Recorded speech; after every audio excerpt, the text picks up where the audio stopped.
കണ്ണൂരിൽ മാത്രം കാണപ്പെടുന്നൊരു കലാരൂപമാണ് തെയ്യം. ചെറിയ ചെറിയ കാവുകളിലും ക്ഷേത്രങ്ങളിലെല്ലാം ഈ തെയ്യം എന്ന കലാരൂപം കെട്ടിയാടലുണ്ട്. അപ്പോൾ നവംബർ മാസത്തിലാണ് ഇത് തുടങ്ങുന്നത്. മെയ് അവസാനത്തോടുകൂടി അതിന് തിരശ്ശീലവും ചെയ്യും.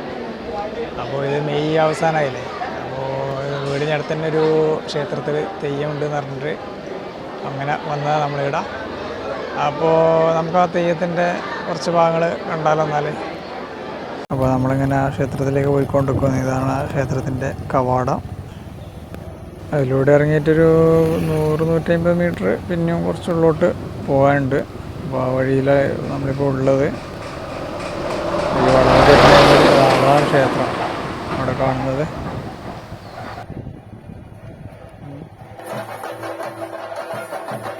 തെയ്യത്തിൻ്റെ അവസാന ദിവസമാണ് നമ്മൾ കാണാൻ പോയിട്ടുണ്ടായത്. അതുകൊണ്ട് തന്നെ പകൽ സമയത്താണ് തെയ്യങ്ങൾ ഉണ്ടായത്. മറ്റുള്ള ദിവസങ്ങളിലെന്ന് വെച്ചാൽ രാത്രി സമയത്താണ് തെയ്യങ്ങൾ സാധാരണ ഉണ്ടാവാറ്. പകൽ സമയമായിട്ട് പോലും ആൾക്കാർ അവിടെ നിന്നിട്ട് ഉണ്ടായിരുന്നു. അത്യാവശ്യം നല്ല ആൾക്കാരുണ്ടായിരുന്നു കാണാൻ വേണ്ടിയിട്ട്, തെയ്യത്തിന് കാണാൻ വേണ്ടിയിട്ട്. ഇതാണ് അതിൻ്റെ ഫുൾ വ്യൂ എന്ന് പറയുന്നത് ക്ഷേത്രത്തിലുള്ള. ഇന്നേ ദിവസം ലാസ്റ്റ് ദിവസം 2 തെയ്യങ്ങളുണ്ടായിരുന്നു. 2 തെയ്യങ്ങളാണ് ഇപ്പോൾ കാണുന്നത്.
അതെന്ന് വെച്ചാൽ തെയ്യം തോറ്റം പാടുക എന്ന് പറയും.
ഉത്സവം എന്ന് പറയുമ്പോൾ എടുത്തു പറയേണ്ട സംഭവം ചന്ത. എവിടെയും പതിവ് തെറ്റിയിട്ടൊന്നുമില്ല, എവിടെയുണ്ട്. ചെറിയതാണെങ്കിൽ പോലും അത്യാവശ്യം കുഴപ്പമില്ലാത്തൊരു ചന്ത ഉണ്ടേനു. അപ്പോൾ ഇത്തിരി നമ്മളെ വേട്ടക്കൊരു ക്ഷേത്രത്തിലെ തെയ്യത്തിന് നൃത്തച്ചുവടും തോറ്റം പാട്ടും എല്ലാം ആയിട്ടുള്ള സംഭവങ്ങൾ. അപ്പോൾ നമ്മൾ അടുത്ത വീഡിയോ ആയിട്ട് നമുക്ക് വീണ്ടും കാണുന്നതിന് മുമ്പ് ഇതാണ് അതിൻ്റെ ഫുൾ വ്യൂ. ആൾക്കാരൊക്കെ ഉണ്ട്, അന്നദാനം ഉണ്ടായിരുന്നു. അപ്പോൾ അതിനോട്